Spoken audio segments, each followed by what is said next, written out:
wabarakatuh. Yang terhormat Ibu Kepala Sekolah SDN Rejomulyo, dan yang saya hormati Ibu-ibu guru Dewan Guru SDN Rejomulyo. Pertama-tama marilah kita panjatkan puji syukur kehadirat Tuhan Yang Maha Esa, yang mana pada pagi hari ini kita masih diberikan kesehatan sehingga bisa berkumpul di acara yang insya Allah baik ini, yaitu diseminasi budaya positif. Sholawat serta salam tak lupa kami curahkan kepada Nabi Agung Nabi Muhammad SAW, yang mana nanti kita nantikan syafaat beliau di yaumul qiyamah nanti. Amin, amin ya amin. Ibu-ibu guru semua, terima kasih banyak atas kehadiran ibu-ibu semuanya. Bumi matur suwun sangat, sudah diberikan kesempatan bagi kami berdua untuk melaksanakan diseminasi. Diseminasi itu seperti pembiasan seminar, pembiasan tentang budaya positif, yaitu materi yang sudah saya dan Budaya dapatkan kurang lebih 1,5 bulan di program Guru Menggerak. Jadi nanti ada susunan acara pada pagi hari ini. Yang pertama adalah pembukaan, yang kedua sambutan dari kepala sekolah, yang ketiga materi diseminasi, yang keempat nanti ada refleksi, doa, dan penutup. Sebelum acara dibuka, niki kita sejenak menyanyikan lagu Indonesia Raya bersama-sama. Hadirin dimohon berdiri.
Acara yang kedua, sambutan dari Ibu Kepala Sekolah untuk Ibu Umi. Waktu yang tepat disilakan.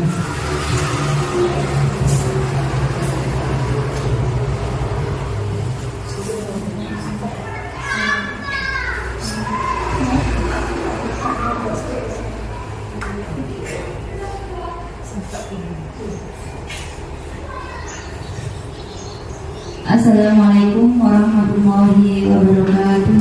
Waalaikumsalam warahmatullahi wabarakatuh. Alhamdulillah, alhamdulillahirabbil alamin, wa bihi nasta'in ala umuri dunya waddin, wa ala alihi wa ashabihi ajmain. Alhamdulillahirabbil alamin. Yang terhormat segenap Dewan Guru dan para guru undangan yang datang untuk menghadiri destinasi budaya positif. Pertama pertama-tama marilah kita panjatkan rasa puji syukur kehadirat Allah Subhanahu wa taala yang telah melimpahkan rahmat, taufik serta hidayahnya kepada kita sehingga kita dapat berkumpul di aula ini dalam rangka melaksanakan diseminasi budaya positif. Kedua kalinya selawat dan salam semoga tetap terlimpahkan kepada junjungan kita Nabi Agung Muhammad Sallallahu Alaihi Wasallam yang mana beliau nanti akan selalu kita nantikan syafaatnya nanti di yaumul qiyamah. Allahumma amin. Selanjutnya saya ucapkan banyak terima kasih kepada Ibu Linda selaku pembawa acara dan nanti selaku pengisi acara ini, Ibu. Saya ucapkan banyak terima kasih telah memberikan kesempatan kepada saya, memberikan waktu kepada saya untuk mengisi sambutan kepala sekolah di SDN Bojongmulia ini. Ibu-ibu, bapak-ibu, nopo ibu-ibu semuanya ini. Ibu-ibu semuanya, di sini akan dilaksanakan adanya diseminasi ataupun pengimbasan budaya positif yang telah dilalui atau yang telah didapatkan dari pendidikan guru penggerak angkatan 9 ya Ibu. Di sini di SD ini ada 2 CGP yang ada di angkatan 9 yaitu Bu Septia Linda Ristiani Tias SPD dan Bu Hidayah Kurniani Hayati SPD. Kami ucapkan banyak terima kasih kepada beliau berdua bahwasannya adanya pendidikan guru penggerak ini, saya selaku kepala sekolah berharap adanya perubahan positif. Dan di sini dikatakan budaya positif, dan ini saya harapkan dengan adanya acara diseminasi ini memberikan banyak ilmu kepada para guru-guru SDN Bojongmulia ini, menjadikan SD ini semakin baik dan semakin terdepan. Dan adanya pendidikan guru penggerak ini adalah sebuah kewajiban untuk kita semuanya untuk mengikuti. Kalau alhamdulillah di tahun ini Bu Hidayah dan Bu Linda sudah dapat mengikutinya, saya harapkan nanti untuk angkatan selanjutnya di angkatan 10 sudah mulai ya Bu. Nah, untuk angkatan selanjutnya di angkatan 11 ini saya harapkan ibu-ibu semuanya segera mendapatkan, dan nanti saya doakan semoga bisa lolos, bisa mengikutinya, dan semuanya nanti saya harapkan ibu-ibu guru semuanya itu bisa mendapatkan sertifikat CGP semuanya. Dan saya doakan semoga dari hasil pendidikan ini nanti ibu-ibu bisa mendapatkan, dan bagi rumah ya ibu ini ya, semuanya nanti yang CGP bisa masuk kepala sekolah. Allahumma amin. Iya, mungkin bisa membawa perubahan ke ke SD kita ataupun nanti di kecamatan kita, bahkan di kabupaten ini ya. Karena apa? Sekarang ataupun besok kita sama semuanya harus melaluinya. Maka dari itu jangan ada yang takut, jangan ada yang bimbang, segera klik daftar nih. Monggo semuanya. Nah, ini nanti setelah mendapatkan ini tadi diseminasi dari Bu Hidayah dan Bu Linda ini, saya harapkan semuanya paham dan semuanya bisa mempraktekkan. Kalau ada yang belum paham bisa tanya secara langsung kepada Bu Hidayah atau Bu Linda. Ilmu ini sangat bagus diterapkan nanti untuk putra-putri kita menuju apa? Menuju merdeka belajar, merdeka mengajar. Dan mungkin hanya ini dari saya, dari kepala sekolah, sangat mendukung adanya program ini. Semangat guru bergerak Indonesia maju. Itulah, mari kita bergerak bersama-sama membawa putra-putri kita menjadi putra-putri yang bagaimana Bapak Ibu? Putra-putri yang berkarakter, putra-putri yang berbudi, putra-putri yang menjadi harapan negara ini nanti, karena kita semakin lama kita semakin tua dan mereka nanti menjadi generasi kita. Mari kita bawa mereka menjadi anak-anak yang berkarakter, anak-anak yang siap untuk belajar, anak-anak yang siap menjadi generasi bangsa ini. Mungkin itu dari saya. Apabila ada kurang lebihnya saya minta maaf yang sebesar-besarnya. Wassalamualaikum warahmatullahi wabarakatuh. Waalaikumsalam.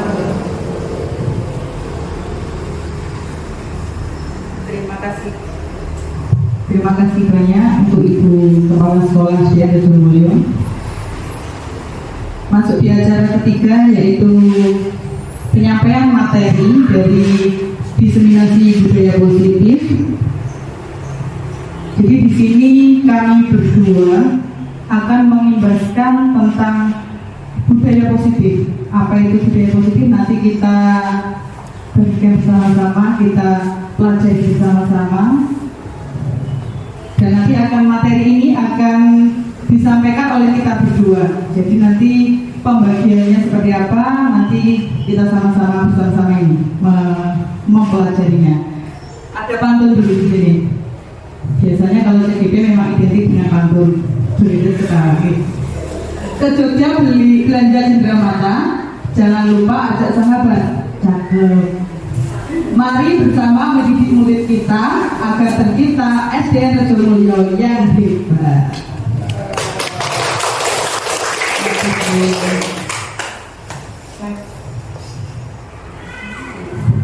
Jadi tujuan dari kita melaksanakan praktik baik ini adalah diseminasi kepada rekan sejawat di sekolah mengenai penerapan dan pemahaman konsep-konsep inti dari budaya positif.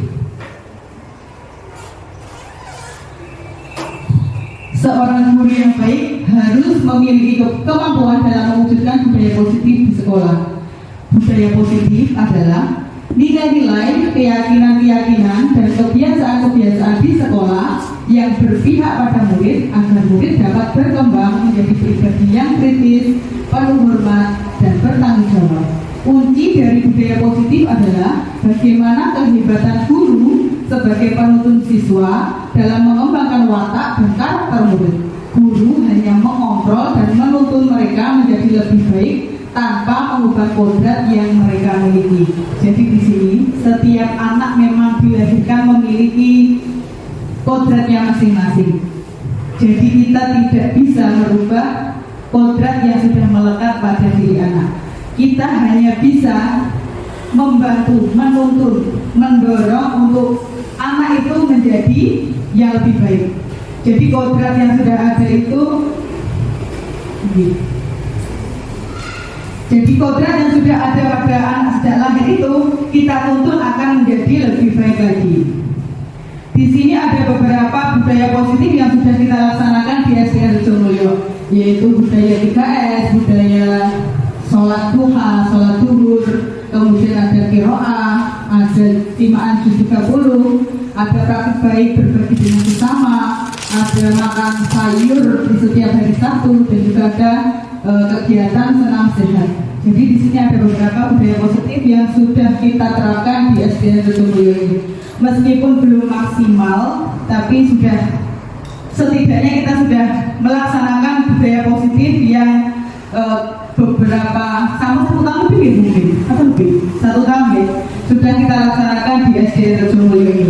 Jadi nanti mungkin kita bisa yang belum ada misalkan literasi atau apa yang lainnya, semoga nanti kita bisa melaksanakan di SDN Rejo Mulyo ini.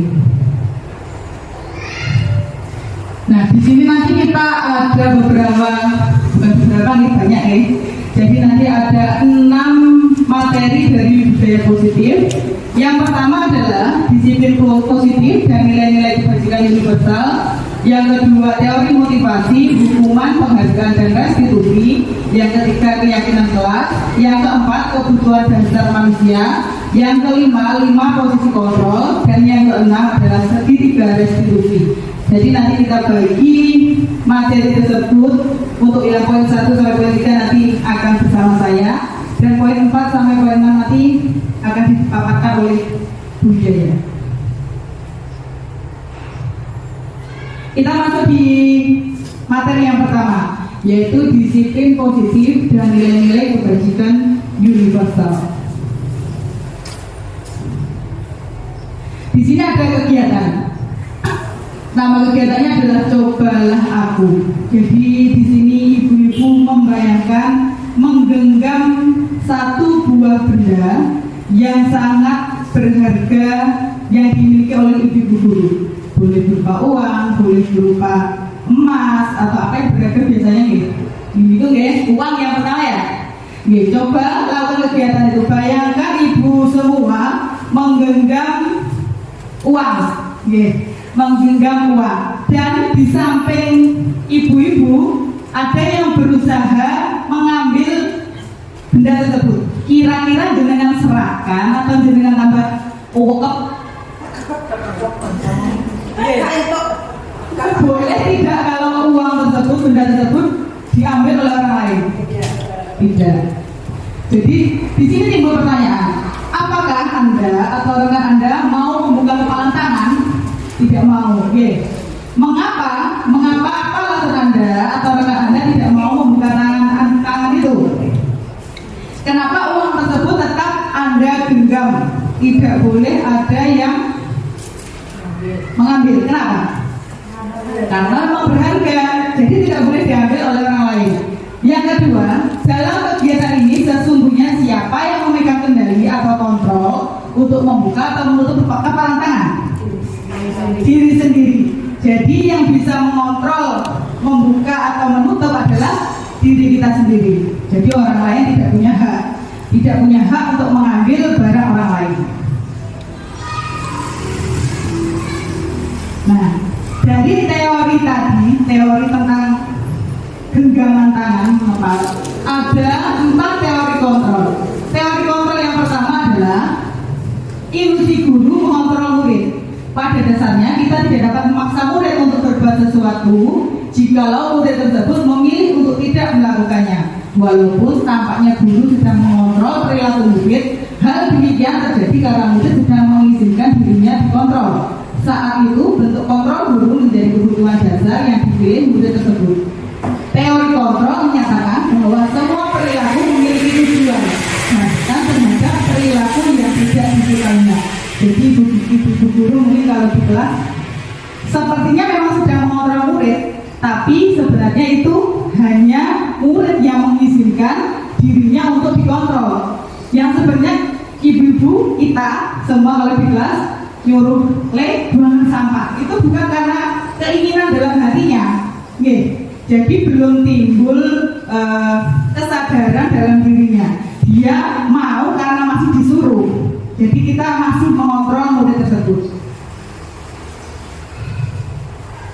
Yang kedua, ilusi bahwa semua penguatan positif, efektif dan bermanfaat. Jadi di sini ilusinya penguatan positif atau bujukan adalah bentuk-bentuk kontrol. Segala usaha untuk mempengaruhi murid agar mengulangi suatu perilaku tertentu adalah suatu usaha untuk mengontrol murid tersebut. Nah, di sini ada yang perlu digarisbawahi, yaitu bujukan.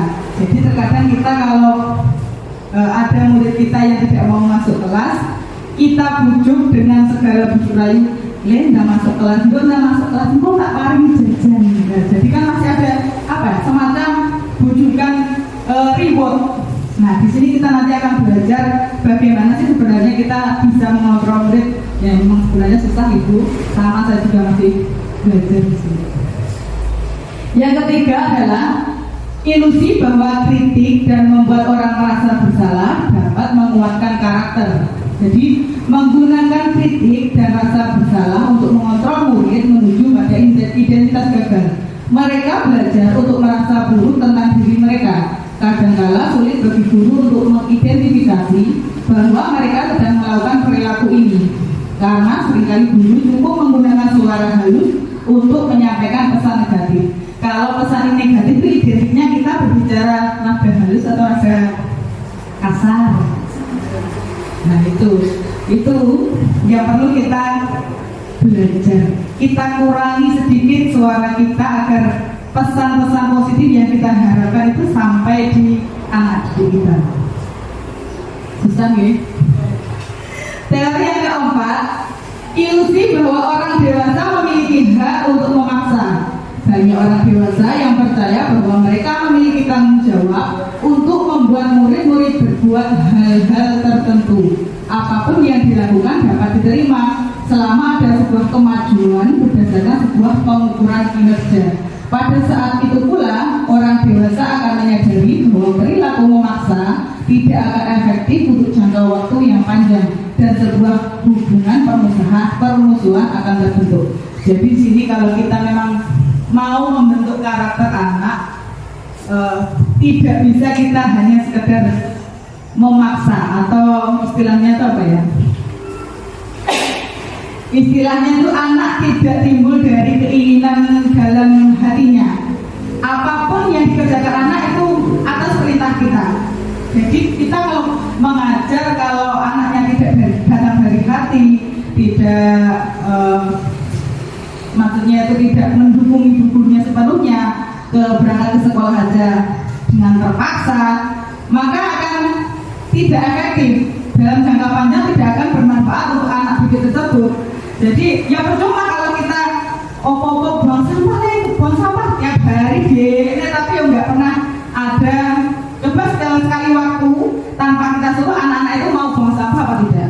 Kan masih belum ya. Jadi kalau setiap jajan di kantin habis makan pasti kita ingatkan.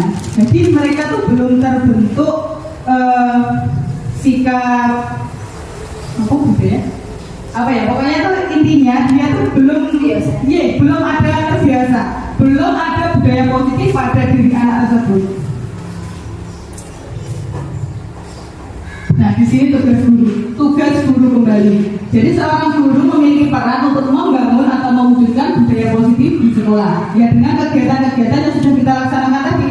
Jadi semakin banyak kegiatan yang mengarah ke budaya positif, itu akan membentuk karakter anak. Jadi semakin banyak kita melaksanakan kegiatan-kegiatan yang bermanfaat, konsisten dilaksanakan setiap hari, insya Allah pasti nanti akan terbentuk karakter anak yang sesuai kita harapkan. Budaya positif merupakan perwujudan dari nilai-nilai atau keyakinan universal yang diterapkan di sekolah. Budaya positif diawali dengan perubahan paradigma tentang teori kontrol. Selama ini, barangkali kita sebagai guru merasa berkewajiban mengontrol perilaku siswa agar memiliki perilaku sesuai yang guru harapkan. Perwujudannya, guru sering memberikan hukuman kepada siswa yang melakukan kesalahan dan memberikan imbalan terhadap perbuatan baik yang dilakukan siswa.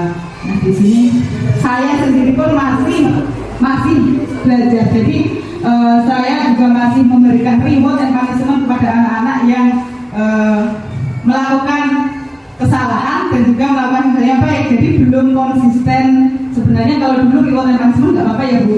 Kalau sekarang tidak disarankan. Jadi lebih ke restitusi. Nanti dijelaskan sama budaya.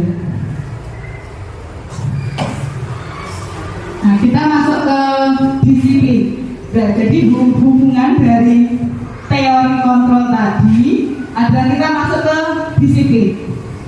Disiplin adalah tata tertib, teratur, dan kepatuhan pada peraturan.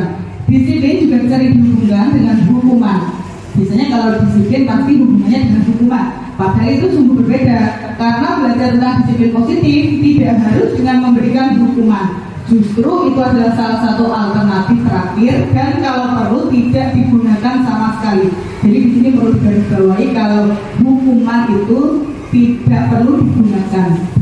Makna disiplin sering dimaknai menjadi sesuatu yang dilakukan seseorang pada orang lain untuk mendapatkan kepatuhan.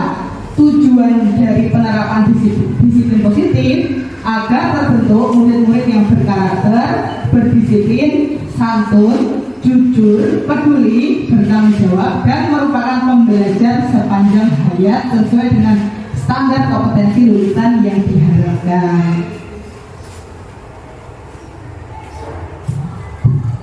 Dari disiplin positif ini, cara penerapan disiplin yang mengajarkan anak bertanggung jawab dan menumbuhkan kesadaran diri berdasarkan nilai-nilai kebajikan. Lebih ke arah disiplin diri yang dapat mengontrol diri dalam melakukan segala tindakan, dapat membuat murid memahami dan menyadari berdasarkan motivasi internal, bukan akibat paksaan, ujian atau hukuman. Jadi diharapkan disiplin diri pada anak itu terbentuk karena motivasi internal pada diri murid tersebut, bukan karena hukuman dari guru, bukan dari pujian dari guru, atau bahkan dari paksaan dari guru. Nah, diharapkan karena anak-anak tadi sudah timbul disiplin diri, nanti arahnya ke nilai-nilai kebajikan universal yang sudah setiap hari kita nyanyikan lagu profil pelajar Pancasila tersebut. Beriman, bertakwa kepada Tuhan Yang Maha Esa, berakhlak mulia, mandiri, bernalar kritis, berkebinekaan global, bergotong royong, dan kreatif. Jadi dari budaya positif yang sudah kita terapkan tadi, setiap hari kita terapkan sama anak, timbul karakter yang kita harapkan bersama-sama, yaitu profil pelajar Pancasila.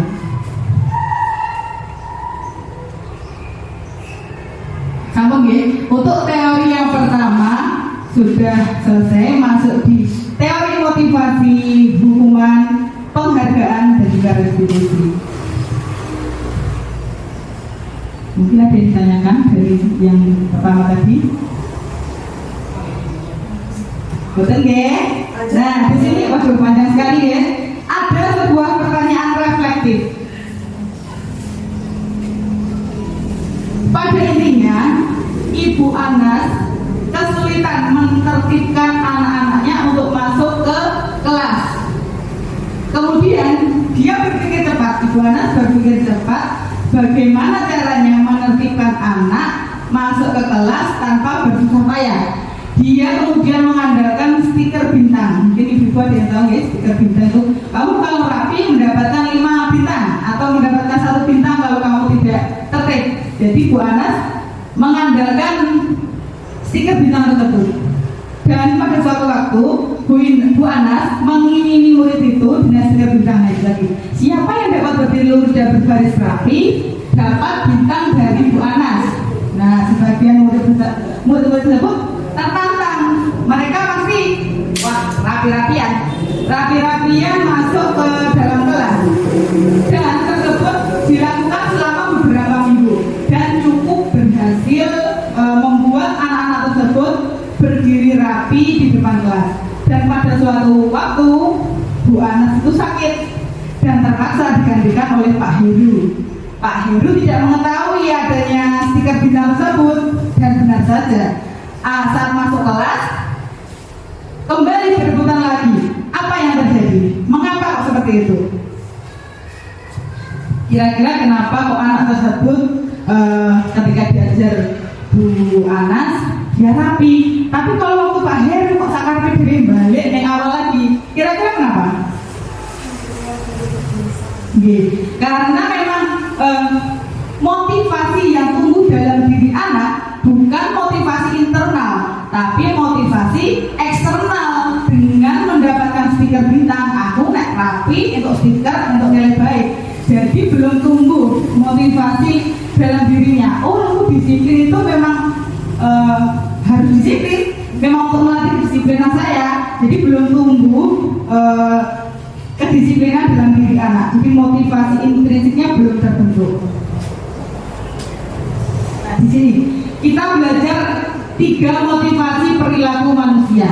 Yang pertama, untuk menghindari ketidaknyamanan atau hukuman.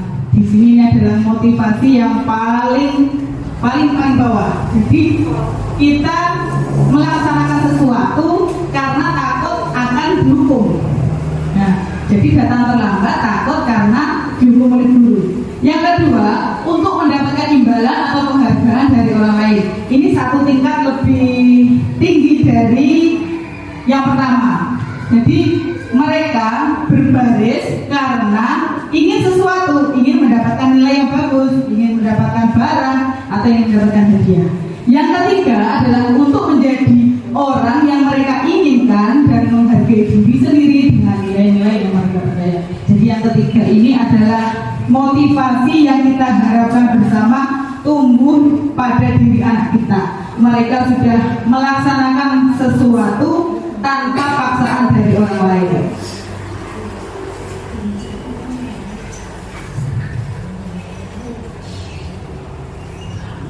Nah, di sini kita akan belajar mengenai perbedaan hukuman, konsekuensi, dan restitusi. Jadi kita akan mempelajari ketiga istilah tersebut.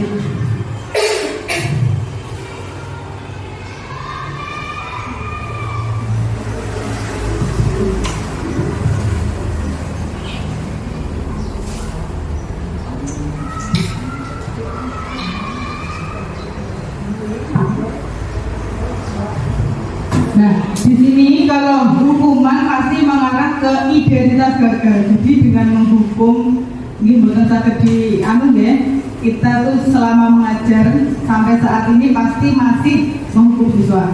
Kita juga manusia biasa, guru juga manusia biasa, pasti pernah menghukum siswa sampai detik ini. Saya pun juga seperti itu.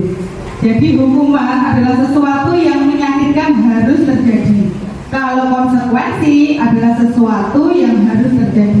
Sedangkan restitusi adalah pilihan. Jadi anak diberikan pilihan-pilihan yang nantinya akan sesuai dengan keyakinannya. Untuk hukuman tidak nyaman untuk murid, tidak nyaman untuk murid untuk jangka panjang. Untuk konsekuensi tidak nyaman untuk murid untuk jangka waktu yang pendek. Sedangkan restitusi menguatkan untuk murid dalam jangka panjang. Kalau restitusi memang kita perlu belajar, perlu setiap hari menerapkan, tidak bisa instan kita bisa menerapkan restitusi ini. Jadi untuk hukuman, korbannya mendapatkan keadilan. Nah, kalau ada yang berkelahi, yang satu dihukum, yang satu pasti kita dudukkan ya. Kamu gini gitu. Jadi korban akan mendapatkan keadilan dan juga lawannya pasti akan mendapatkan hukuman. Jadi konsekuensi di sini korban bisa diabaikan dan kemudian restitusi korban mendapatkan ganti. Maksud di sini kalau korban mendapatkan ganti itu adalah semisal buku salah seorang anak dicoret-coret oleh temannya. Jadi kita memberikan restitusi, pilihan-pilihan. Kamu harus mengganti atau kamu bagaimana caranya kamu agar mendapatkan sesuatu yang baru ya. Misalkan tuh itu tadi buku kalau dicoret-coret oleh temannya, nanti kita berikan restitusi, kita berikan pilihan-pilihan ke anak tersebut, bagaimana caranya untuk agar baik kembali ke temannya. Jadi di sini ada beberapa perbedaan antara hukuman, konsekuensi dan restitusi, banyak sekali. Jadi mungkin nanti kalau lebih jauh lagi kita nanti bisa di lain waktu ya.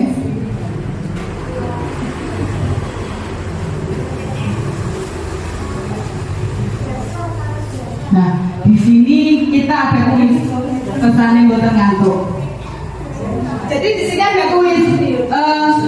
Kira-kira kalau lari mengelilingi lapangan 2 kali karena terlambat hadir di sekolah itu termasuk hukuman atau konsekuensi?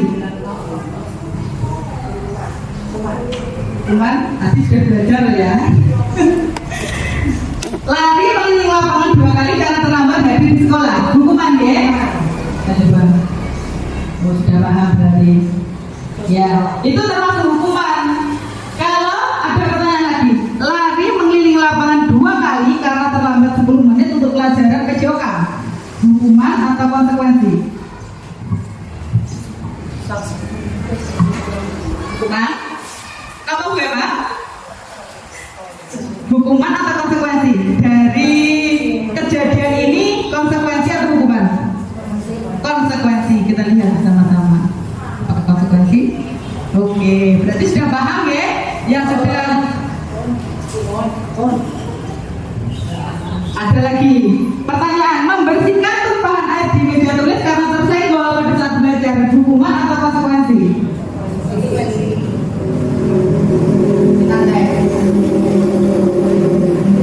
Betul lagi, berarti ini sudah top.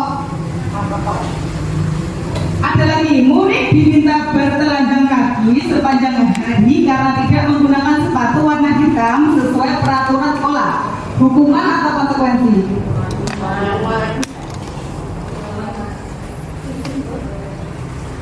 Oke, betul lagi ya. Kayaknya masih ada pertanyaan lagi.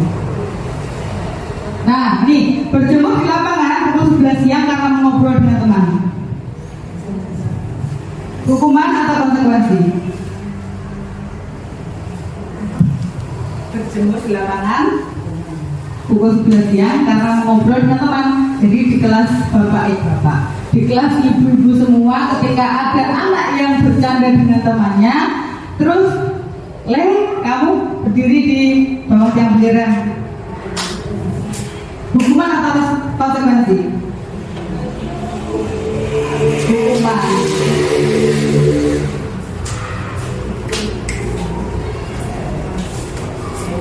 Menggantikan kertas tugas teman yang telah dicoret-coret, hukuman atau konsekuensi? Konsekuensi. Oh, sabun.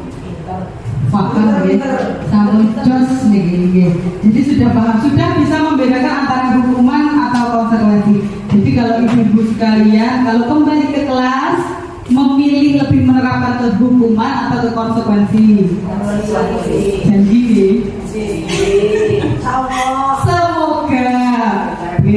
Semoga tidak hanya jadi susah ibu sama saya. Tapi untuk pelajaran PJOK, saya sering kalau di lapangan gitu, pasti setiap sebelum pembelajaran dimulai, tapi saya tanya dulu, anak-anak sudah sarapan? Yang belum siapa angkat tangan? Loncat 5 kali. Yang belum sholat siapa? Nah, pasti saya suruh loncat, tanya ke anak-anak pasti. Yang belum pamit orang tua siapa? Pasti saya tanya. Pasti saya suruh loncat 5 kali. Kira-kira itu hukuman atau konsekuensi? Ya, konsekuensi. Jadi saya sudah bagus nih. Jadi memang dari awal sudah saya tanamkan ke anak-anak.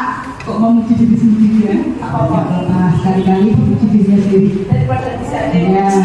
Jadi kalau saya dulu di pertama kali pembelajaran, memang saya membuat kesepakatan sama murid. Kalau kamu tidak sholat, kalau kamu tidak sarapan, kamu tidak pamit orang tua, pasti saya suruh loncat 5 kali. Itu pasti ada manfaatnya. Karena itu materi PJOK, pembelajaran PJOK.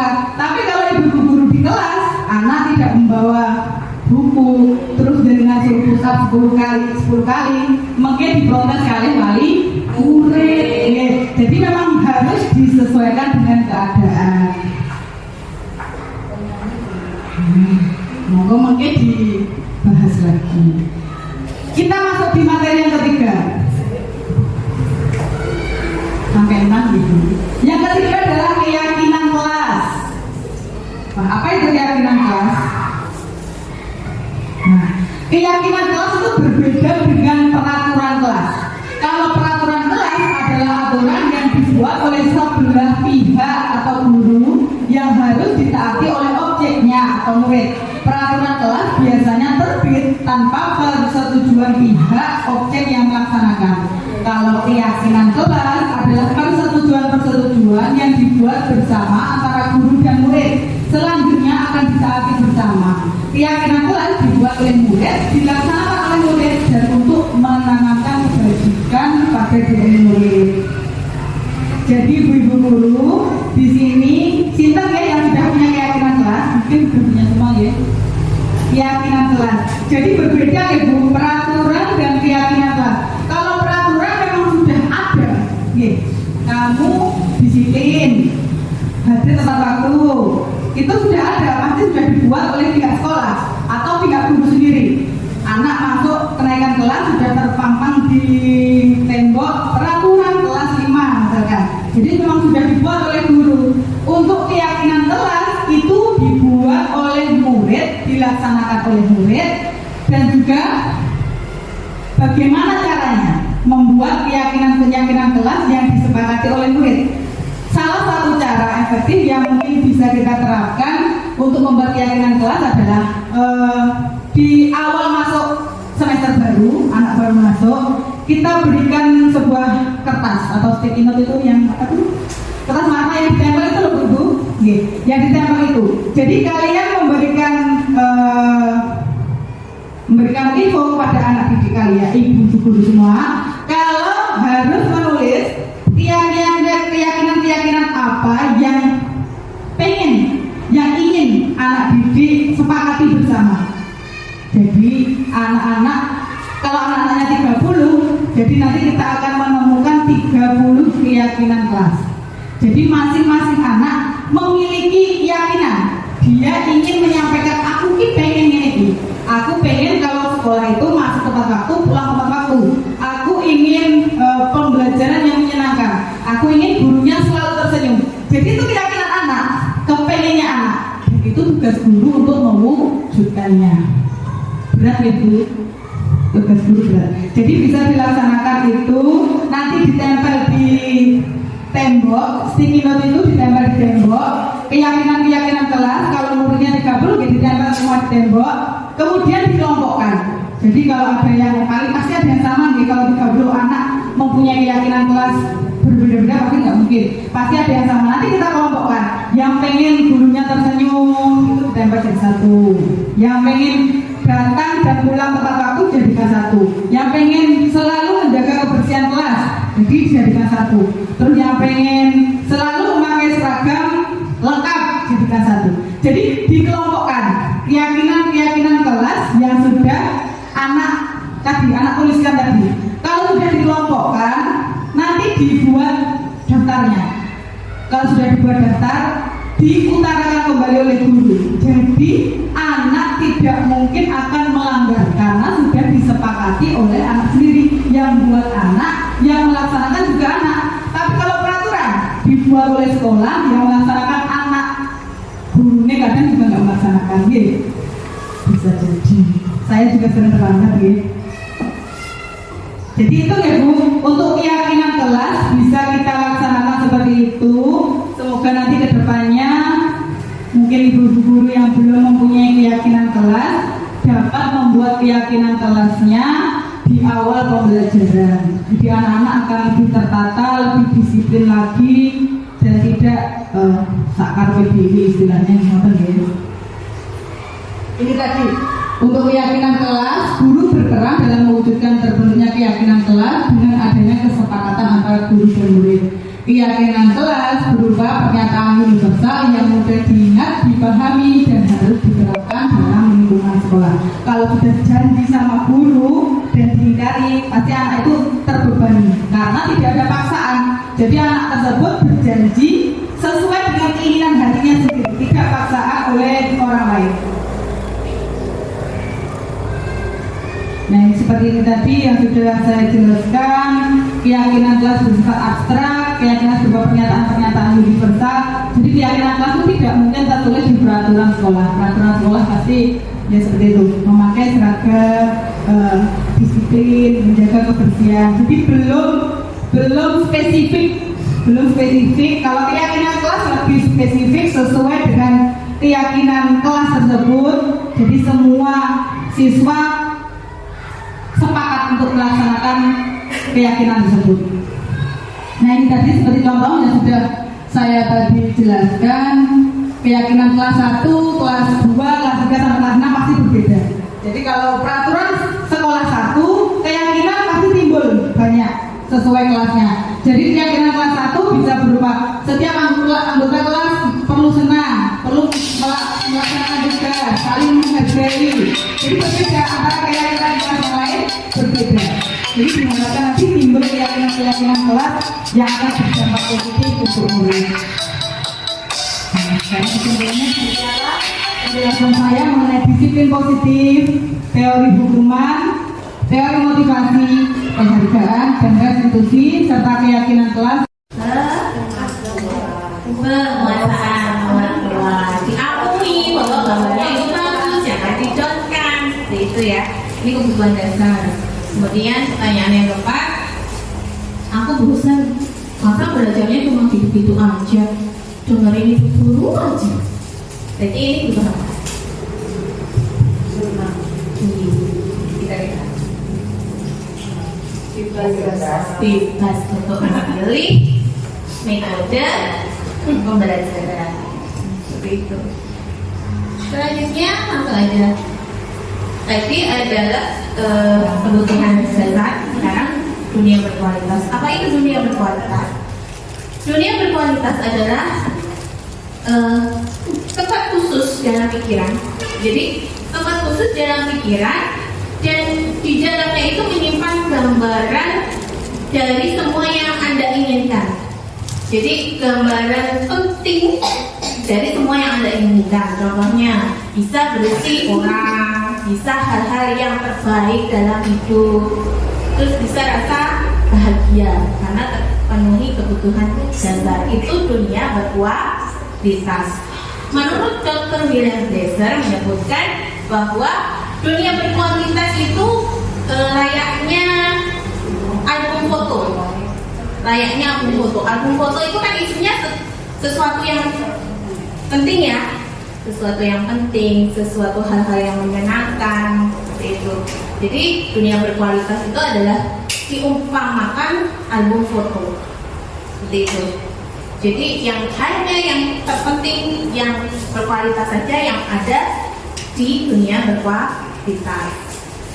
Terus kebutuhan dasar seperti tadi, yang 5 kebutuhan dasar itu sifatnya umum. Jadi sifatnya universal, umum. Sedangkan dunia berkualitas itu lebih unik untuk diri sendiri, personal gitu ya. Ya sudah mengerti ya perbedaan kebutuhan dasar dan dunia berkualitas. Ini berhubungan dengan pembelajaran. Oke. Nah ini Anda jawab sendiri saja ya. Saya bacakan. Siapakah orang-orang yang paling penting dalam hidup Anda? Dijawab sendiri. Kalau Anda menjadi orang yang ideal, karakter atau sifat apa yang Anda paling inginkan ada pada diri Anda? Dijawab sendiri. Ini berkaitan dengan dunia berkualitas. Kemudian apa pencapaian Anda yang Anda sangat banggakan? Nah ini ya. Kemudian apa pekerjaan ideal bagi Anda yang Anda impikan? Gitu. Kemudian ceritakan bagian perjalanan hidup Anda di mana Anda merasa itulah titik puncak hidup Anda. Ini dunia berkualitas. Kemudian apa yang paling bermakna dalam hidup Anda? Ini jawaban pertanyaan ini adalah pertanyaan yang mengenai berkaitan dengan dunia berkualitas. Nah, ini kita ke poin yang kelima. Poin yang kelima, restitusi dan 5 posisi kontrol. Restitusi tadi sudah dijelaskan sedikit oleh Bu Linda. Jadi sudah dijelaskan. Ini nanti akan kita bahas bagaimana sih tata cara restitusi gitu ya. Ini ada pertanyaan tematik. Pisa dan Hana dipanggil masuk ke ruangan Ibu Dewi, kepala sekolah SMA Makmur. Ibu Dewi sebagai kepala sekolah ada saja mendapatkan pengaduan dari Ibu Pisa bahwa Hana menggunakan kata-kata kasar dan merendahkan Pisa di sosial media. Nah, ini adalah suatu kasus dan nanti pemecahannya itu menggunakan restitusi dan 5 posisi kontrol. Banyak sekali kasus yang ada di sekolah ya. Kita tidak bisa menyebutkan satu persatu. Pasti setiap sekolah punya masalah. Dan ternyata cara yang terbaik untuk memecahkan masalah, memecahkan kasus adalah dengan restitusi dan 5 posisi kontrol. Apa itu? Bagaimana caranya? Kita ke selanjutnya. Nah, ini tadi sudah disebutkan di materi sebelumnya. Restitusi adalah sebuah pendekatan untuk menciptakan disiplin positif. Restitusi adalah proses menciptakan kondisi bagi murid untuk memperbaiki kesalahan mereka sehingga mereka bisa kembali pada kelompok mereka dengan karakter yang lebih kuat. Kemudian, nah, ada restitusi, ada 5 posisi kontrol. Kalau ini adalah 5 posisi kontrol sebagai seorang guru. Yang pertama, guru sebagai penghukum. Guru sebagai penghukum. Ini kita sudah paham ya bagaimana guru sebagai penghukum. Itu biasanya ciri-cirinya nada suara tinggi, bahasa tubuhnya melotot, jadi menunjuk-nunjuk. Biasanya orang yang menghukum ini amarahnya saat itu sedang marah. Yang kedua, membuat rasa bersalah. Jadi guru sebagai pembuat rasa bersalah. Nah, pada posisi ini biasanya guru akan bersuara lebih lembut, suaranya lembut. Kemudian membuat rasa bersalah akan menggunakan keheningan. Jadi diheningkan ya, yang membuat orang lain merasa nggak nyaman, merasa bersalah atau merasa rendah diri karena sudah merasa tersalahkan. Yang ketiga, posisi guru adalah sebagai teman. Guru pada posisi ini tidak akan menyakiti murid, namun akan tetap berupaya untuk mengontrol murid melalui persuasi, bujukan halus, rayuan seperti itu. Jadi guru ini di sini berperan sebagai teman. Kadang berperan sebagai teman ini ada untungnya, ada ruginya. Untungnya adalah kita lebih mengerti akan murid. Ruginya kadang murid itu rasa menghormati gurunya kurang karena menganggap sebagai teman. Kemudian yang keempat, pemantau. Pada saat kita memposisikan sebagai pemantau, kita itu sebagai pengawas murid-murid kita.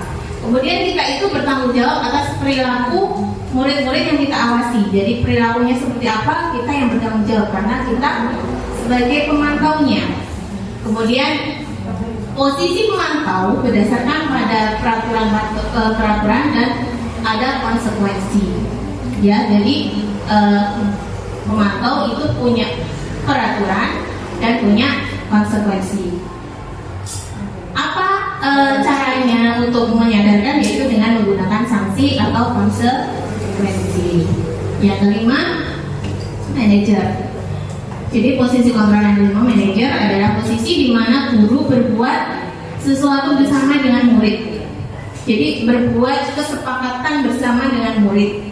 Kemudian guru mempersilahkan murid mempertanggungjawabkan perilaku yang sudah dia lakukan, kasus yang dia lakukan, dia itu harus mempertanggungjawabkannya, tapi dengan secara halus. Kita ajak dengan secara halus. Kemudian sebagai manajer juga harus mendukung murid agar dapat menemukan solusi atas permasalahannya tersebut. Jadi kalau kita sebagai penghukum sering ya, sebagai membuat rasa bersalah juga sering. Pokoknya menyalah-nyalahkan itu sering. Kalau membuat teman ini biasanya ya, kalau teman ini malah di kelas atas, SMP, SMA seperti itu ya. Kalau pemantau, nah ini pemantau ini biasanya ya sebenarnya kita itu harus yang bisa menjadi pemantau dan manajer. Seperti itu, teman, pemantau dan manajer. Nanti ada manfaatnya masing-masing. Selanjutnya, contoh kalimat. Nah ini hampir sama dengan seperti tadi ya. Ini berkedudukan sebagai penghukum atau pembuat rasa bersalah, atau sebagai teman, atau sebagai pemantau atau manajer. Kasusnya, contoh kalimat. Saya kecewa sekali dengan kamu. Ini gurunya bilang ke murid, saya kecewa sekali dengan kamu. Berarti guru ini sedang posisi kontrolnya sebagai apa? Pembuat rasa bersalah. Yang nomor 2, Aceh. Ya, jawabannya adalah pembuat rasa bersalah. Jadi hasilnya kalau anak di gurunya sering membuat anak itu sebagai tempat kesalahan, murid itu akan selalu merasa bersalah. Dirinya itu nggak pernah benar gitu ya. Bersalah telah mengecewakan ibunya, salah mengecewakan bapak atau guru-guru di sekolah. Kemudian juga murid akan merasa menjadi orang yang gagal, tidak sanggup membahagiakan orang lain karena kesalahan itu dibebankan kepada murid tersebut. Jadi dia itu mempunyai sifat minder karena dituduh sebagai tersalah gitu ya. Nah, kadang-kadang sikap seperti ini lebih berbahaya dari sikap menghukum, karena emosi itu tertanam rapat di di dalam hatinya dan susah untuk move on, dan murid menahan perasaan. Jadi perasaannya tertahan, nggak kotor gitu ya. Kemudian yang kedua, contoh kalimat yang kedua, patuhi aturan saya atau awas. Ini berarti guru sebagai apa? Ya, kita lihat. Nah, jawabannya adalah guru sebagai penghukum. Hasilnya nanti kalau murid dihukum, kemungkinan murid akan marah, dendam sama gurunya, bersifat agresif, juga ikutan marah-marah, karena memang murid itu apa ya, peniru ulung. Anak kecil itu peniru ulung, gitu. Ya.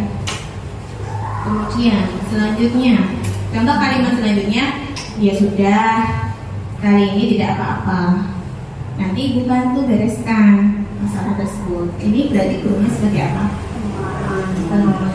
Oke. Nah, sebagai teman. Kalau guru posisinya sebagai teman, nanti hasilnya murid akan merasa senang dan akrab dengan gurunya. Ini termasuk dampak yang positif. Hanya saja ada sisi negatifnya, yaitu murid itu menjadi tergantung pada guru tersebut, ketergantungan sama guru tersebut. Nah, bila ada masalah, dia larinya akan ke guru tersebut, karena gurunya itu bisa menjadi teman dia, bisa membantu dia. Jadi anaknya belum bisa mandiri. Kemudian, nah ini tadi tentang motivasi eksternal dan internal. Kalau dianggap gagal itu adalah motivasi eksternal yang dari luar, contohnya adalah menghukum, membuat merasa bersalah. Ini eksternal, teman memantau, ini juga eksternal. Tapi kalau motivasi yang intrinsik yang dari dalam adalah guru itu sering berperan sebagai manajer. Jadi kalau guru sering berperan sebagai manajer, otomatis anak itu akan punya kesadaran secara dari dalam. Jadi nggak karena hadiah, nggak karena kayak beda tadi karena dapat bintang tidak, tapi dia akan tertancapnya akan pada anak itu menumbuhkan karakter yang memang benar-benar dari dalam, itu ya. Kalau guru bersifat sebagai manajer. Kemudian, nah ini restitusi ini adalah tadi sudah dibahas, cuman di sini adalah caranya. Ini tadi sudah saya baca ya. Restitusi itu buat apa sih? Restitusi itu membantu murid menjadi lebih memiliki tujuan, punya disiplin positif, memulihkan dirinya setelah berbuat salah. Contohnya kemarin, kepala sekolah kita punya masalah, kepala sekolah kita ternyata juga melakukan restitusi tersebut. Menurut pengalaman saya yang saya pahami, ternyata kepala sekolah kita, Bu Umi, itu sudah melakukan restitusi tersebut. Nah, ini adalah sertifikat restitusi. Yang pertama, yang paling bawah adalah menstabilkan identitas, kemudian sebelah kanan validasi tindakan yang salah, kemudian menanyakan keyakinan, menstabilkan tindakan. Nah, ini kalau ada anak yang lupa memakai sepatu warna hitam gitu ya. Nah, ini kita tanyakan, kita menstabilkan identitasnya ya. Jadi setiap orang pasti melakukan kesalahan. Jadi kalau restitusi itu penegurannya secara halus ya. Jadi kita ingin menemukan titik temu permasalahan tersebut, kita menemukan bagaimana anak itu punya motivasi dari dalam dirinya, jadi nggak kapok lompok seperti itu ya. Jadi yang pokoknya dia berlaku baik, budaya positif itu memang dari betul-betul dari dalam hati seperti itu. Bukan karena ingin hadiah, bukan karena apa, tapi memang karakter yang sudah tertanam dalam hati. Kemudian, nah ini habis itu kita tanyakan pada anak tindakan yang salah. Kamu tentu punya alasan kenapa melakukan itu. Mengapa memakai sepatu putih padahal peraturannya sepatu hitam? Kamu punya alasan. Apa alasanmu? Oh ternyata kesah dan lain sebagainya. Nah nanti, kita kemudian ke tahap selanjutnya, tahap yang ketiga. Ke tahap kita tanyakan pada anak keyakinan kelas apa yang telah kita sepakati. Jadi kita tanya sama anak, oh harus pakai sepatu hitam. Jadi kalau nggak pakai sepatu hitam harus apa? Harus ada konsekuensi, melakukan konsekuensi. Konsekuensi itu beda sekali dengan hukuman. Ya jadi sudah ada kesepakatan sebelumnya. Jadi anak nanti akan merasa kapok untuk melakukan hal tersebut. Ya, jadi ada konsekuensi sebelumnya. Kemudian, nah ini tadi sudah saya jelaskan yang sisi pertama menstabilkan identitas, caranya seperti tadi. Sisi yang kedua validasi tindakan yang salah. Sisi yang ketiga menanyakan keyakinan yang telah disepakati. Nah, guru yang berperan sebagai manajer menggunakan segitiga restitusi. Ya, jadi itu nanti akan tumbuh motivasi dalam diri, nggak kambuhan. Dalam menyelesaikan masalah itu dengan segitiga restitusi tadi itu ada 3 tahap, yaitu tadi menstabilkan identitas, validasi tindakan yang salah, dan menanyakan yang telah disepakati. Tadi ada keyakinan kelas, ada juga keyakinan sekolah yang sudah dijelaskan oleh Bu Linda. Tujuannya untuk apa? Tujuannya menghasilkan murid yang mandiri dan bertanggung jawab. Seperti itu. Sudah selesai pemaparan kali ini. Sudah ke pemaparan 4, 5, 6 sudah saya sampaikan. Kalau ada pertanyaan nanti kita bahas di luar forum ini. Saya terbuka untuk ya sharing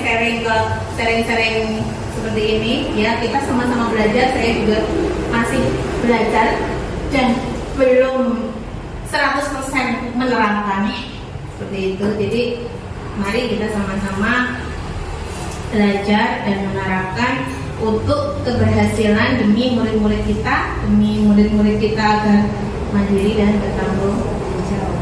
Dan sekian, terima kasih. Wassalamualaikum warahmatullahi wabarakatuh. Waalaikumsalam warahmatullahi wabarakatuh.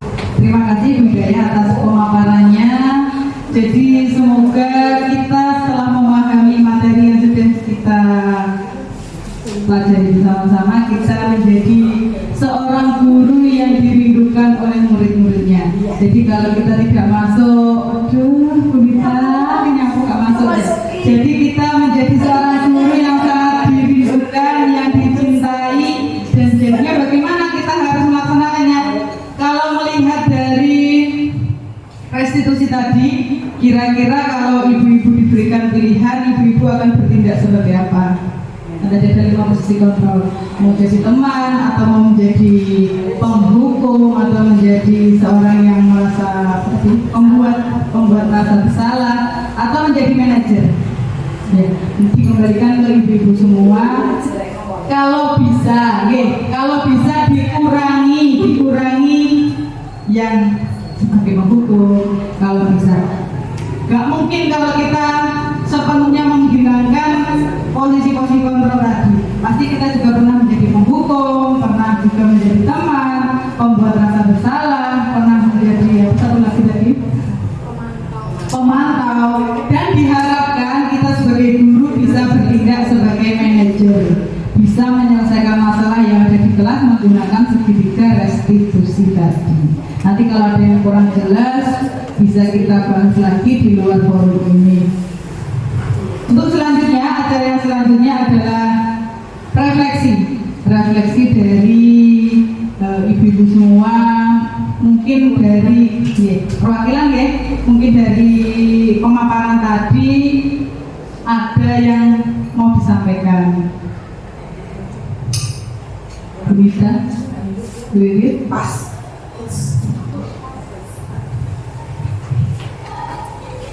Ibu Mita.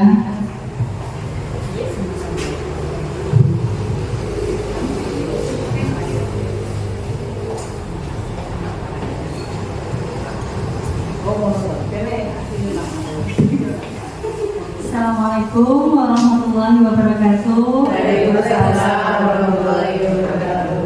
Terima kasih atas kesempatan yang diberikan kepada saya. Terima kasih untuk Bu Indah dan Bu Hidayah yang telah memaparkan tentang budaya positif ya, budaya positif di sekolah untuk guru-guru di SDN Rejomulyo. Oke, semoga guru-guru di SDN Rejomulyo ini dapat menerapkannya dan menjadikan SDN Rejomulyo menjadi lebih baik, anak-anak kita menjadi lebih baik lagi dari yang kemarin dengan budaya positif yang telah dipaparkan oleh Bu Linda dan Bu Hidayah. Oke, semoga kita semua dapat menerapkannya. Sekali lagi saya ucapkan terima kasih. Assalamualaikum warahmatullahi wabarakatuh. Terima kasih Bu Gita. Semoga kita semua bisa berkolaborasi bersama. Apalah daya kalau cuma TGP 2 tanpa bantuan ibu-ibu semua. Tidak akan berhasil semua teori-teori yang sudah kita jelaskan lagi tadi, tidak akan berhasil tanpa bantuan seluruh warga SDN Rejomulyo. Jadi kita semoga bisa bekerja sama bersama-sama memajukan SDN Rejomulyo agar tercipta Rejomulyo yang hebat, berkarakter sesuai dengan visi yang kita idam-idamkan bersama. Amin. Acara selanjutnya adalah doa. Doa nanti akan dipimpin oleh Ibu Hidayah. Oleh dan doa dipersilakan. Terima kasih. Marilah kita mengadakan tangan, menundukkan kepala kita sejenak. Semoga pertemuan kali ini membawa manfaat. Bismillahirrahmanirrahim. Allahumma shalli ala sayyidina Muhammadin wa ala ali sayyidina Muhammad. Rabbana hab lana min azwajina wa dhurriyyatina qurrata a'yun waj'alna lil muttaqina imama. Rabbana la tuzigh qulubana ba'da idh hadaytana wa hab lana min ladunka rahmah innaka antal wahhab. ربنا ظلمنا أنفسنا وإن لم تغفر لنا وترحمنا لنكونن من الخاسرين رب اشرح لي صدري ويسر لي أمري واحلل عقدة من لساني يفقهوا قولي ربنا آتنا في الدنيا حسنة وفي الآخرة حسنة وقنا عذاب النار سبحان ربك رب العزة عما يصفون وسلام على المرسلين والحمد لله رب العالمين.